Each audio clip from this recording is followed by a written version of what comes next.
আমি বলে যাচ্ছি, সব থেকে মজবুতি ইমান বাংলাদেশের থেকেও আমাদের ভারতের মুসলমানদের। জোরে বলুন সুবহানাল্লাহ। যারা ভাবেন না বাংলাদেশ ইসলামী রাষ্ট্র, তার থেকে বেশি সুরক্ষিত আছে আমরা ভারতের মুসলমান। ভারতের মুসলমান আমরা অন্যায়ের প্রতিবাদ করতে পাই না? পাই না? অন্যায়ের প্রতিবাদ করতে পাই। প্রধানমন্ত্রী অন্যায় করলে তার বিরুদ্ধে বলার আমাদের ক্ষমতা আছে। আমরা গণতন্ত্র দেশে বাস করছি। আমাদের মুখ্যমন্ত্রী অন্যায় কথা বললে আমরা ছেড়ে কথা বলি না। আমার 6 মাস আগে একটা বক্তব্য বেরিয়েছে আমাদের দেশের একজন মন্ত্রীর বিরুদ্ধে, যেহেতু আমার কাছে মোবাইলে প্রুফ ছিল, পরে দেখলাম তিনি বলছেন যে মুসলমানদের থেকে, মুসলমান হচ্ছে, ইসলাম হচ্ছে অশান্তির ধর্ম, বৌদ্ধ ধর্মটা হচ্ছে শান্তির। এটা শোনার পরে তার বীজ মেরেছিলাম আমি ছাড়িনি। আমি কারো গোলাম নয়, আমি একমাত্র আল্লাহর গোলাম। সবাই আল্লাহর গোলাম হবেন, জোরে বলুন ইনশাআল্লাহ। তো আমরা প্রতিবাদ করতে পাই।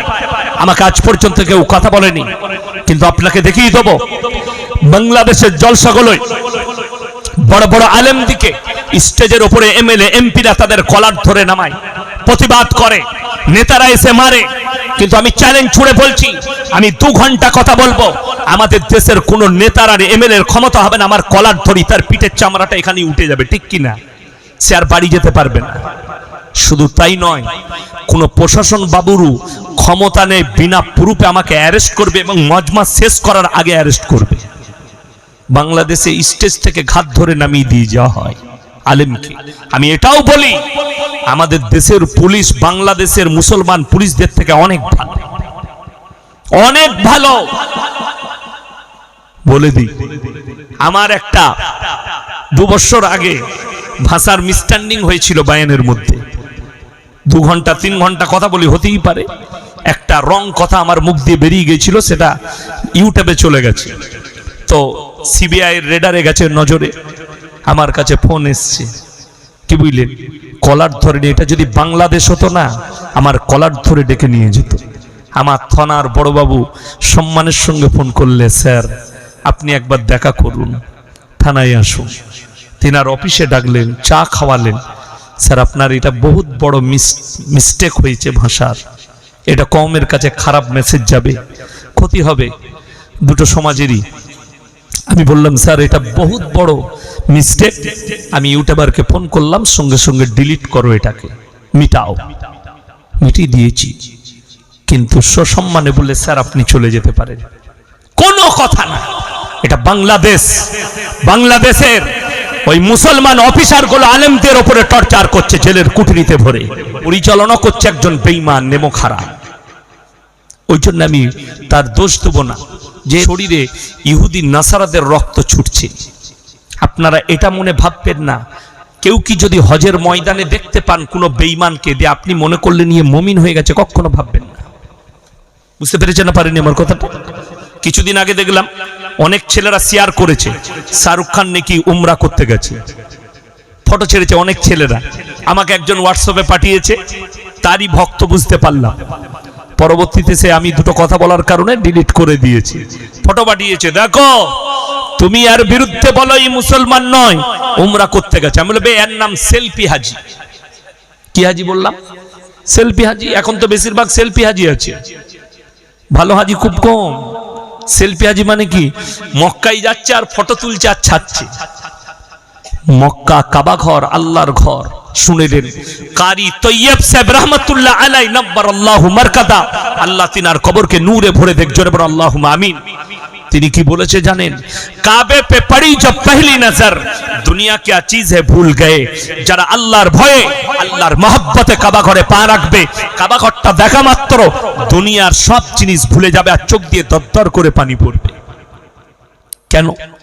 ওই জায়গা গিয়ে, এমন একটা জায়গা, আপনারা শুনেছেন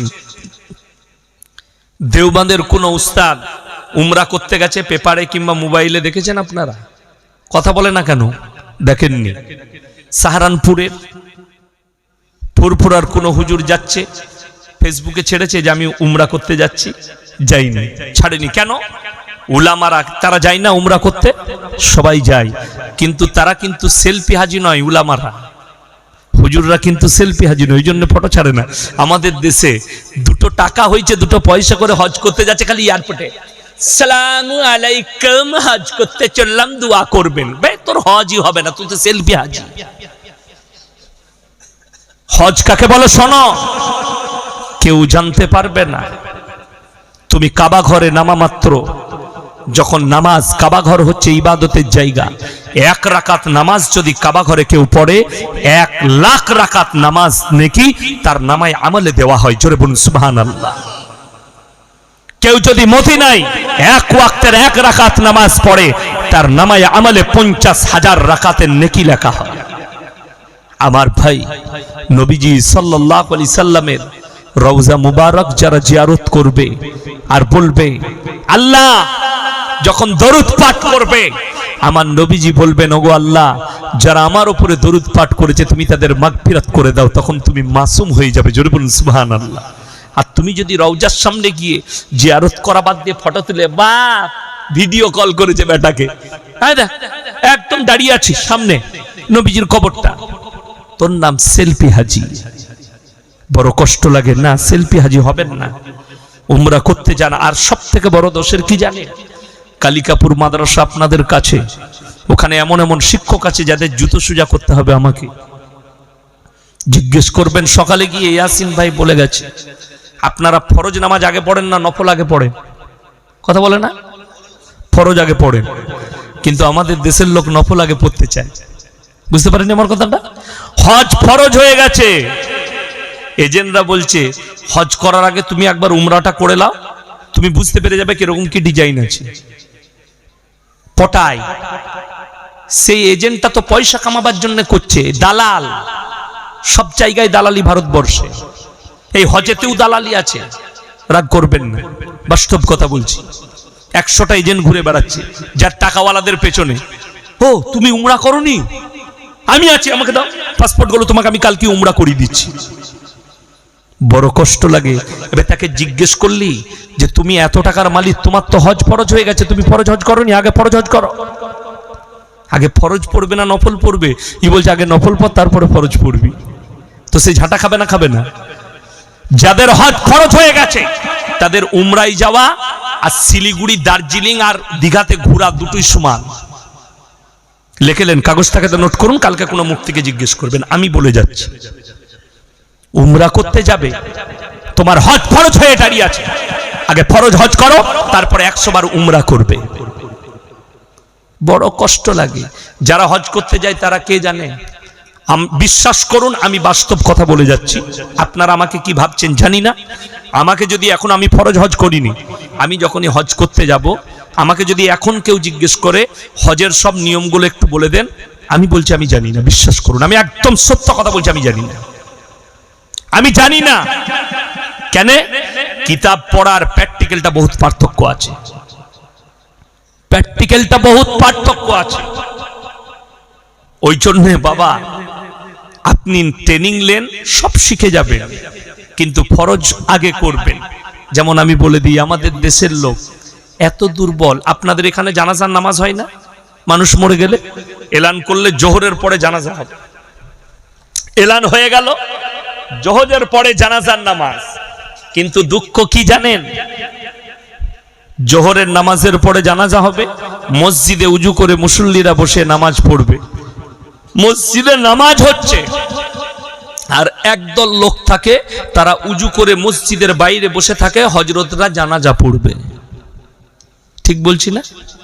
তারা উজু করে বসে থাকে, জানাজা পড়বে। আচ্ছা, কেউ যদি জানাজার নামাজ ছেড়ে দেয়, সেটাতে গুনাহ আছে না গুনাহ নাই? গুনাহ নাই।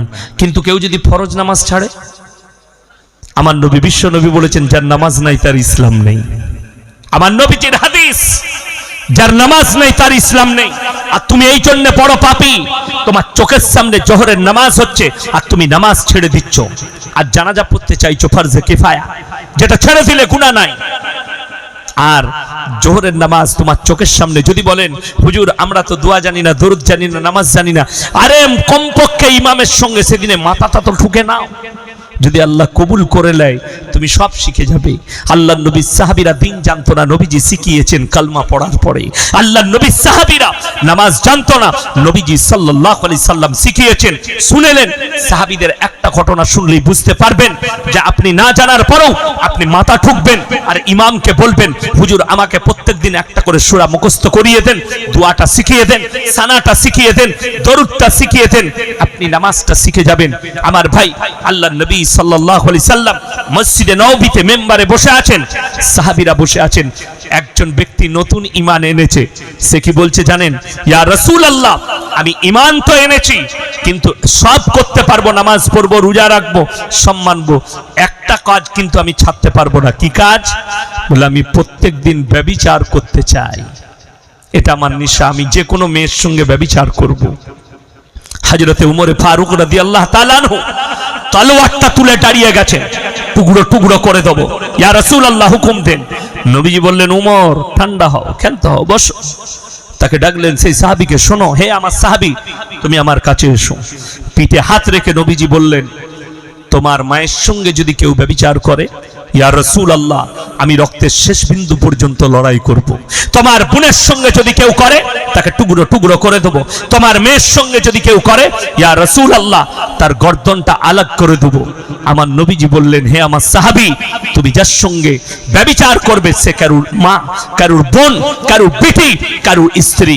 নবীজিকে বললেন, ইয়া রাসূলুল্লাহ, আমি ইস্তেগফার করলাম, জীবনে আর কোনোদিন এই পাপ করব না। জোরে বলুন সুবহানাল্লাহ। আমার ভাই, আপনি যদি ইরাদা করেন যে আমি নামাজ পড়ব, নামাজ এমন একটা ইবাদত, কোরআনে আছে, ইন্নাস সালাতা তানহা আনিল ফাহশাই ওয়াল মুনকার, নিশ্চয়ই নামাজ এমন একটা ইবাদত, মানুষ যখন নামাজ পড়তে লাগে ভালো কাজের দিকে টেনে নিয়ে যায়, খারাপ কাজ থেকে বিরত করে। জোরে বলুন সুবহানাল্লাহ। আপনি তো নামাজটা পড়ুন। ফেরেশতা দিকে বললে ধ্বংস করো, ফেরেশতারা আল্লাহকে বললেন, আল্লাহ সবাইকে তো ধ্বংস করলাম, মারলাম, ফুটফুটে একটা সুন্দর ছেলে, একে যেন আমাদের মারতে ইচ্ছা করছে না, একে আমরা আসমানে নিয়ে যেতে চাই। আল্লাহ বললে, আমার অর্ডার আছে, নিয়ে এসো। তার নাম হচ্ছে আজাজিল। সে আল্লাহর ইবাদত শুরু করলো, রাজা বান্দাগি। এত রাজা বান্দাগি করেছে, সিজদা করেছে, আসমান আর জমিনের এমন কোন জায়গা নাই যেখানে আজাজিল সিজদা করেনি। ফেরেশতাদের সর্দারের লাকাব পেয়ে গেল, লাকাব দেয়া হলো ফেরেশতাদের সর্দার। কিন্তু আল্লাহ হৃদয়ের খবর জানেন, জানেন না? জানেন না কার হৃদয়ে কি চলছে? যাদের এটার উপরে সন্দেহ আছে তারা কোরআন শুনেলেন। সূরা আল ইমরান প্রথম পৃষ্ঠাতেই আছে, ইন্নাল্লাহা লা ইয়াখফা আলাইহি শাইউন ফিল আরদি ওয়ালা ফিস সামা। হে আমার নবী, পৃথিবীর মানুষকে বলো, আসমান আর জমিনের মধ্যে যা কিছু আছে কোন জিনিসটাই আমার আল্লাহর কাছে গোপন নাই। তোমরা অন্তরে কথা বলো, আমি আল্লাহ শুনতে পাই। জোরে একবার বলুন সুবহানাল্লাহ। আপনি ভাবতেও পারবেন না, যারা পাপ করছেন, যারা গুনাহ করেন, আল্লাহর কসম করে বলছি, তারা শুয়ে অনুশোচনা করবেন, ভাববেন যে আমি যাই করি, আমি মনে ভাবলেও আমার আল্লাহ শুনতে পায়। তাহলে ওই জায়গায় আপনাকে ভাবতে হবে যে আমি পাপটা কোন হিসাবে করব, আমার আল্লাহ আমাকে দেখছেন। আর আমার আল্লাহ আমার অন্তরের খবর রাখেন, আমার প্রত্যেকটা পাই টু পাই হিসাব আমার আল্লাহ রাখেন। পাপ কি করে করব? আমার ভাই, আজাজিল যখন ফেরেশতাদের সর্দার হলো, তার ভেতরে অহংকারের জন্ম নিয়েছে। আমার আল্লাহ জানতে পেরেছেন অহংকার। তো আল্লাহ ফেরেশতাদের সামনে এলান করলেন, জানেন কি বললেন? ওয়াইজ ক্বালা রাব্বুকা লিল মালাইকাতি ইন্নী জাইলুন ফিল আরদি খলিফা। হে আমার ফেরেশতা মণ্ডলী, তোমাদের সামনে আমি আল্লাহ এলান করলাম, আমি এই দুনিয়াতে আমার খলিফা পাঠাতে চাই, প্রতিনিধি। খলিফা মানে হচ্ছে প্রতিনিধি, আর প্রতিনিধির বাংলা অর্থ হচ্ছে কথা বহনকারী, যারা কথাকে নিয়ে পৌঁছে দেয়। আমার এই কথা বলা মাত্র ফেরেশতারা অবজেকশন মেরে দিয়েছে। কাকে? আল্লাহর কাছে। ক্বালু আতাজালু ফিহা মান ইউফসিদু ফিহা ওয়া ইয়াসফিকুদ দিমা ওয়া নাহনু নুসাব্বিহু বিহামদিকা ওয়া নুকাদ্দিসু লাক। ওগো আল্লাহ, আপনি এমন একটা জাতিকে সৃষ্টি করছেন যারা দুনিয়াতে মারামারি, কাটাকাটি, হানাহানি, হিংসা, বিদ্বেষ, অন্যায়, অত্যাচার করবে। অবজেকশন মেরেছে। আমার আল্লাহ উত্তর কি দিয়েছে জানেন? ক্বালা ইন্নী আ'লামু মা লা তা'লামুন। হে আমার ফেরেশতা মণ্ডলী, আমি যা জানি তা তোমরা জানো না। জোরে বলুন সুবহানাল্লাহ। আপনার আমার হয়ে আল্লাহ উত্তর দিয়েছেন, আমি যা জানি তা তোমরা জানো না। ফেরেশতারা স্টপ, চুপ করে গেছে। কিন্তু ফেরেশতারা যে অবজেকশন করেছে, এটা মিথ্যা না সত্য বাবা? সত্য। বলে দিই, যুগে যুগে ইসলামের বিকৃতি কিভাবে ঘটেছে, ইসলামকে বিকৃত কিভাবে করা হয়েছে, মুসলমানের ঈমানকে কিভাবে ধ্বংস করা হয়েছে। যারা আমার বয়সী আছেন, আমার বয়স এখন 35 শুরু হয়েছে। কত বললাম? 35, 35। আমি কিন্তু টেস্টের মাল লয়, প্লেয়ার লয়, আমি 20-20 প্লেয়ার। এখন আমি শুরু করি নাই। আমার রাত জাগা আছে, শরীর ক্লান্ত আছে। আমার ভাই, তো আমার বয়সে যারা আছেন, স্কুলে আমরা পড়েছি থ্রির ইতিহাসে আদিম যুগের ঘটনা পড়েননি? এখনো আছে নাকি জানি না আদিম যুগের ঘটনা ইতিহাসে। পড়েননি আপনারা? পড়েছেন। গাছের ডাল মানুষের অস্ত্র ছিল। মানুষ কাঁচা মাংস খেত, ন্যাংটো ঘুরে বেড়াতো জঙ্গলে, গাছের পাতা চিবিয়ে খেত, গায়ের লোমগুলো বড় বড় ছিল। দেখবেন বাঁদরের ছবি দেওয়া আছে বন মানুষের মতো, ঠিক কি না? ছবি দেওয়া নেই? আমি আমার দাদাজিকে জিজ্ঞেস করেছিলাম, হ্যাঁ গো, তোমাদের বাপ দাদারা কেউ বাঁদর ছিল? বলছে কেন বে? আমি বললাম বইয়ে লেখা আছে। আমার দাদা খুব রাগী ছিল, আমাকে ভালোবাসতো। তো যখন কোরআন আর হাদিসের ব্যাখ্যা বিশ্লেষণ পড়লাম, তখন মনে মনে হলো ইতিহাসটা যিনি লিখেছেন এমনি লেখেননি, 14 কেজি গাঁজা খেয়ে লিখেছে। কি বললাম? ক কেজি বললাম? 14 কেজি গাঁজা খেয়ে ইতিহাসটা লিখেছে। আল্লাহ কোরআনে বলেছে, ওয়ালাকাদ কাররামনা বনি আদম। পৃথিবীতে যতগুলো মানুষ আছে সবাই আমার আদমের সন্তান। জোরে বলুন সুবহানাল্লাহ। হযরত আদমকে আল্লাহ বাঁদর সৃষ্টি করেছিলেন। যাদের জানা নাই তারা শুনেন, বাঁদর জাতিটা আলাদা। এখনো পর্যন্ত অ্যামাজনের জঙ্গলে, আফ্রিকার জঙ্গলে ওই জাতিটা এখনো আছে। কিন্তু এরা মাল খুঁজে পায় নাই। কি লিখবি তো এটাই লিখে দে, ছোট ছেলেরা পড়বে তো, অসুবিধা নেই। জ্ঞানীরা তো পড়বে না, ছোট বাচ্চারা পড়বে। একটা গল্প, ইতিহাস লিখে দে। ইসলামের কত ইতিহাসকে বিকৃত করা হয়েছে।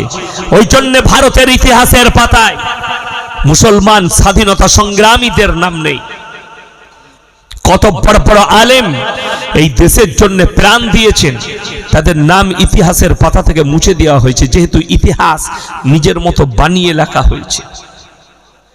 ইতিহাস তো ইতিহাস নেই। ওই জন্য বলি আমার ভাই, যে পৃথিবীতে এখন 3টে জিনিসের মারাত্মক লড়াই শুরু হয়েছে। কটা বললাম? 3টে। 1 নম্বর হচ্ছে পাওয়ারের লড়াই। কেউ চাইছে গ্রামের পাওয়ার নিতে, কেউ চাইছে থানার, কেউ চাইছে অঞ্চলের, কেউ চাইছে এলাকার, কেউ চাইছে জেলার, কেউ চাইছে রাজ্যের, কেউ চাইছে দেশের, আর কেউ চাইছে ওয়ার্ল্ডের পাওয়ার নিজের মুঠোয়। 2 নম্বর হচ্ছে পয়সার মালের কম্পিটিশন, কার কত টাকা আছে, কার কত সুন্দর বাড়ি।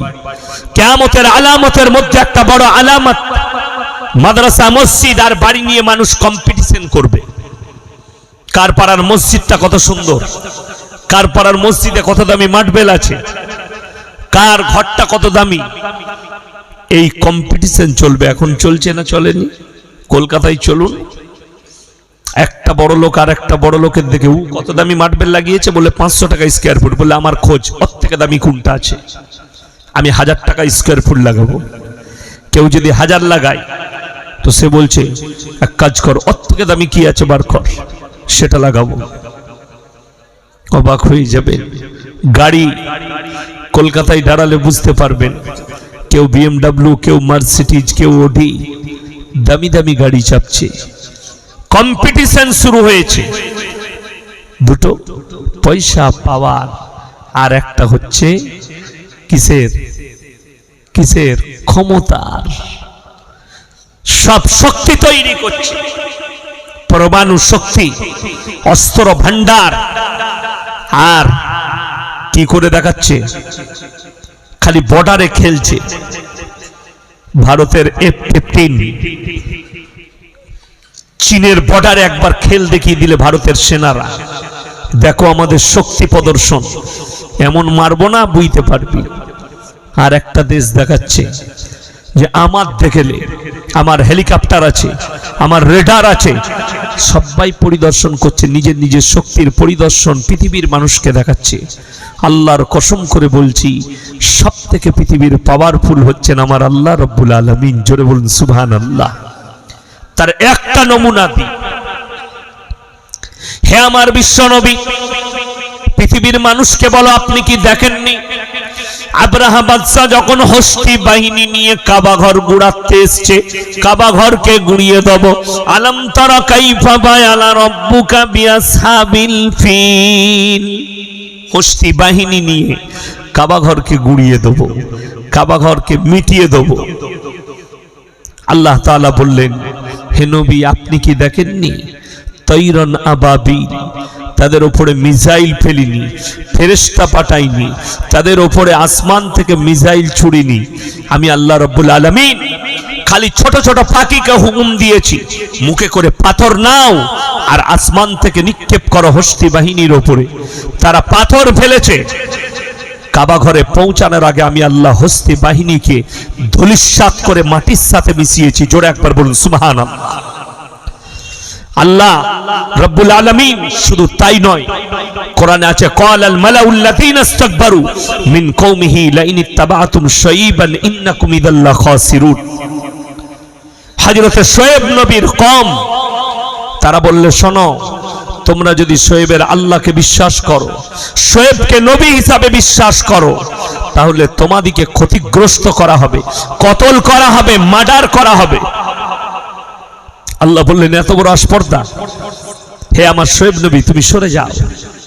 আল্লাহ বললেন, হে আমার নবী আপনি কি দেখেননি আমি শুআয়ব নবীর কওমকে এমন ভাবে ধ্বংস করেছি, সেই জায়গাটা থেকে মনে হয়নি এখানে কোনোদিন কোনো জনবসতি ছিল, আমি খেলার মাঠের মতো করে দিয়েছি।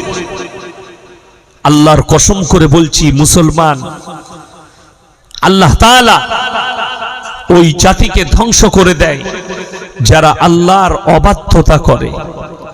যখন মুসলমান অবাধ্যতায় ছেয়ে যাবে, মুসলমান পাপেতে ছেয়ে যাবে, আল্লাহ রাব্বুল ইজ্জত ওই জাতিকে, ওই জায়গাকে ধ্বংস করে দিবেন, আপনি অনুভব করতে পারবেন না।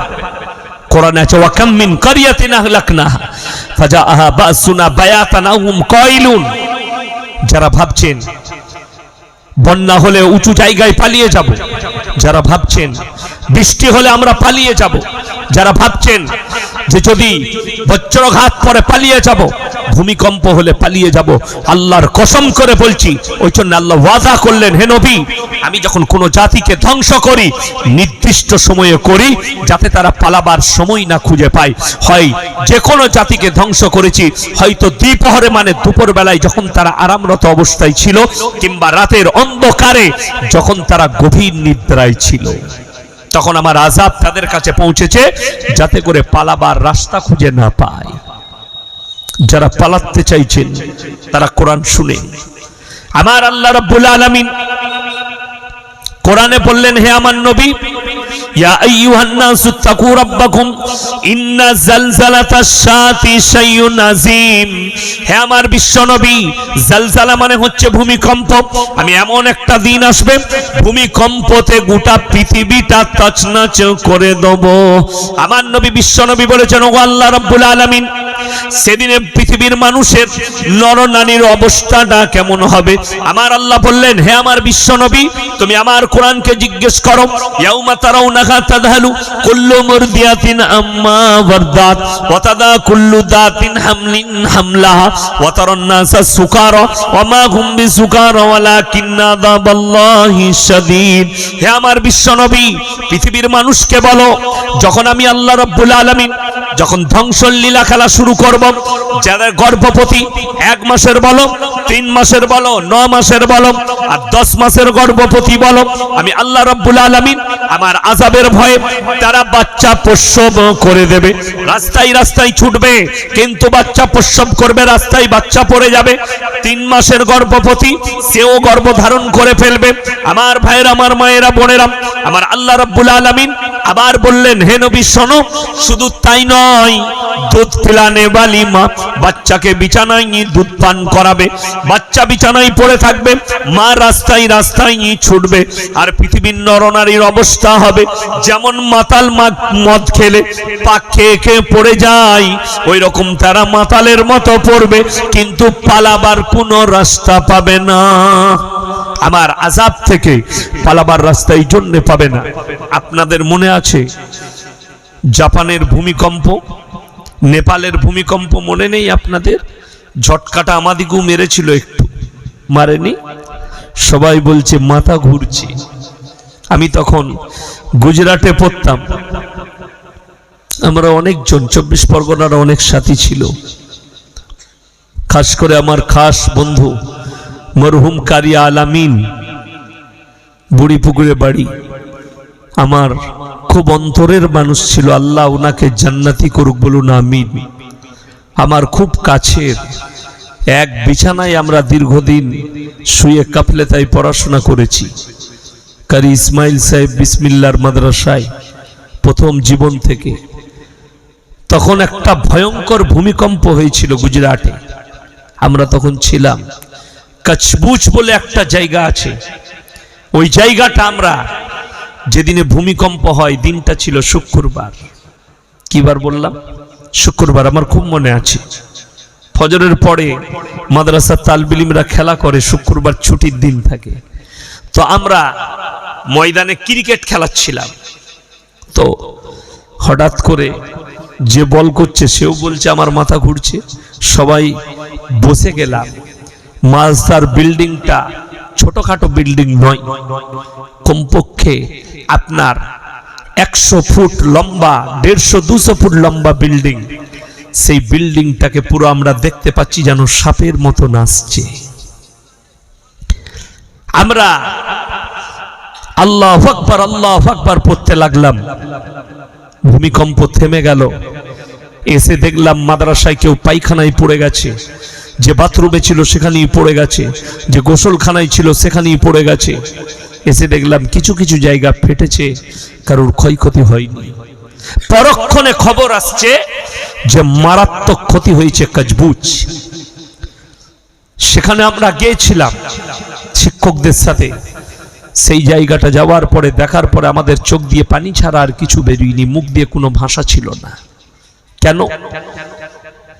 মনে হচ্ছে যেন পৃথিবীর আশ্চর্য কোনো ফাল দিয়ে, আশ্চর্য কোনো ট্রাক্টর দিয়ে চাষ দেওয়া হয়েছে, যে বড় বড় এমন এমন চাং, ওপরের মাটি নিচেই চলে গেছে, নিচের বড় বড় চাংগুলো ওপরে এসছে। সব থেকে আশ্চর্যের বিষয় কি জানেন?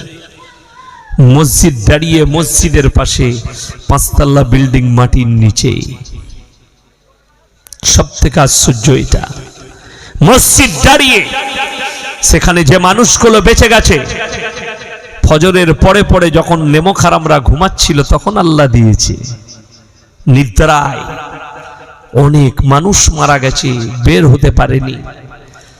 যারা বেরিয়ে গেছে, যারা বেঁচে গেছে, তাদের সঙ্গে কথা বলে বোঝা গেল ওই জায়গায় মদের ভাটি ছিল। এমনকি মানুষ মসজিদে নামাজ তো দূরের কথা, মসজিদে নিয়ে গিয়ে গরু বেঁধে দিত, মসজিদের দেওয়ালে ঠেস দিয়ে মদ পান করত। সেখানে পাপাচারী ব্যভিচার অবাধে চলত।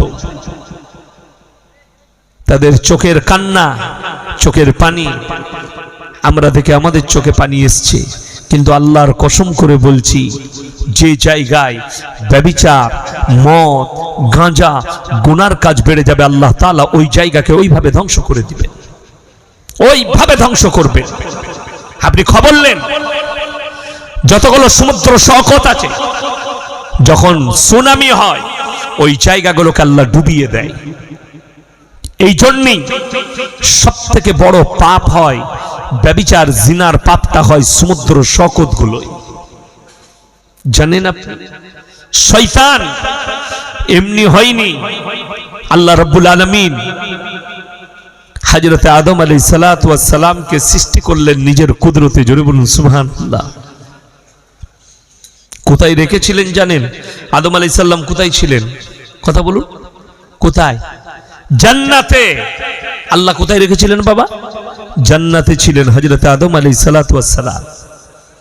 আল্লাহ তাআলা ফেরেশতাদেরকে অর্ডার করলেন, তোমরা আমার আদমকে সিজদা করো। কিন্তু জানেন, সমস্ত ফেরেশতা সিজদা করেছে, ইল্লা ইবলিস। ইবলিস সিজদা করেনি। সে বলল কখনো নয়। এত অহংকার। আমাদের দেশে মুসলমানদের, আল্লাহ নবীর হাদিস, ৭৩টা দল হবে ইসলামের মুসলমানদের। কটা বললাম? ৭৩টা, 73। এটা নবীজির ভবিষ্যৎবাণী যে মুসলমান ৭৩টা দলে কিয়ামতের আগে পর্যন্ত বিভক্ত হবে। পৃথিবীতে এমন একটা দল আছে যে এটা হচ্ছে শিয়া সম্প্রদায়। কি বললাম? শিয়া। সব থেকে বেশি আছে ভারতের মধ্যে লখনৌ। কোথায় বললাম? লখনৌ সব থেকে বেশি আছে। আমি যখন ইরফানিয়া কলেজে ছিলাম তখন দেখেছি প্রচুর।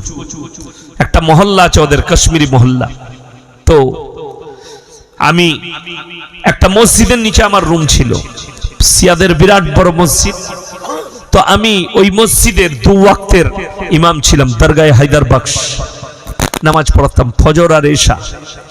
ফজরের নামাজের পরে আমিও চা খেতে যেতাম, তাদের ইমামও চা খেতে যেত। তো রাস্তায় চায়ের দোকানে মোলাকাত হতো।